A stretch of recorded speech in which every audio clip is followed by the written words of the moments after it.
আসসালামু আলাইকুম। আজকে আমরা দেখব ট্যালিতে কিভাবে রিজেকশন ইন ভাউচার করতে হয়, কেন করতে হয়, কখন করতে হয়, কি পারপাসে করতে হয় সেই সম্পর্কে আমরা ডিটেলস জানবো। তো শুরুতেই বলে নিচ্ছি, রিজেকশন ইন ভাউচার হচ্ছে ডেলিভারি রিটার্ন ভাউচার। যদি আপনি প্রোডাক্ট ডেলিভারি করেন এবং বা ডেলিভারি নোট করেন, তার এগেইনস্টে যদি রিটার্ন চলে আসে তখন হচ্ছে আপনি রিজেকশন ইন এন্ট্রি দিতে হয়। যদি ডেলিভারি করার পরে আপনি সেলস ইনভয়েসও পোস্টিং দিয়ে দেন, তারপরে যদি রিটার্ন আসে তখন সেটা ক্রেডিট নোট করতে হয়। যেহেতু আমরা সেলস ইনভয়েস পোস্টিং দেয় নাই, জাস্ট ডেলিভারি পর্যন্ত আমরা এন্ট্রি দিয়েছি এবং এই মুহূর্তে যদি রিটার্ন আসে সেক্ষেত্রে আপনি রিজেকশন ইন এন্ট্রি করবেন। তো আমরা শুরুতে চলে যাচ্ছি হচ্ছে বাউচারে। বাউচার থেকে হচ্ছে আমরা যদি রিসিপ্টের অ্যারোতে ক্লিক করি, এখানে হচ্ছে রিজেকশন ইন বাউচার আপনি পেয়ে যাবেন। যদি কারো এখানে ডিএক্টিভ দেখায় সেক্ষেত্রে আদার্স বাউচার, শো ইনএক্টিভ, দেন হচ্ছে রিজেকশন ইন আপনি ডাবল এন্টার করে সিলেক্ট করে নেবেন। দেন আপনি ভাউচার ডেট দিয়ে নেবেন। এখানে হচ্ছে লেজার অ্যাকাউন্ট, আপনার কোন কাস্টমার থেকে রিটার্ন আসছে সেই কাস্টমারের লেজার আপনি এখানে সিলেক্ট করে নেবেন। দেন কাস্টমারের অ্যাড্রেস অটোমেটিক চলে আসবে।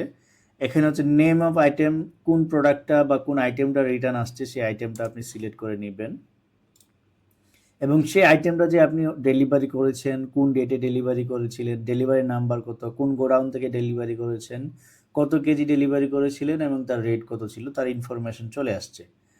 তো আমরা এটা ট্র্যাকিং নাম্বারটা সিলেক্ট করে দিলাম। দেন হচ্ছে এখানে অটোমেটিকলি 95 কেজি নিয়ে নিছে, যেহেতু সফটওয়্যার এখানে আমরা জাস্ট ট্র্যাকিং নাম্বারটা সিলেক্ট করে দিয়েছিলাম। ওই ট্র্যাকিংয়ের এগেইনস্টে যত কোয়ান্টিটি ডেলিভারি দিয়েছিলাম পুরো কোয়ান্টিটি নিয়ে নিছে।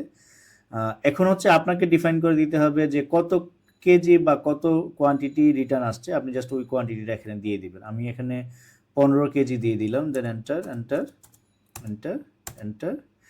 দেন এখানে আপনি ন্যারেশন দিয়ে দিতে পারেন কী কারণে রিটার্ন আসছে সেটা সম্পর্কে ডিটেলস আপনি এখানে লিখে রাখতে পারেন। দেন এন্টার এন্টার করে সেভ দিয়ে দিবেন।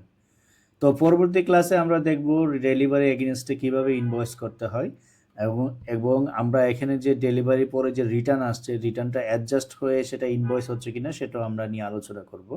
ধন্যবাদ সবাইকে। আসসালামু আলাইকুম।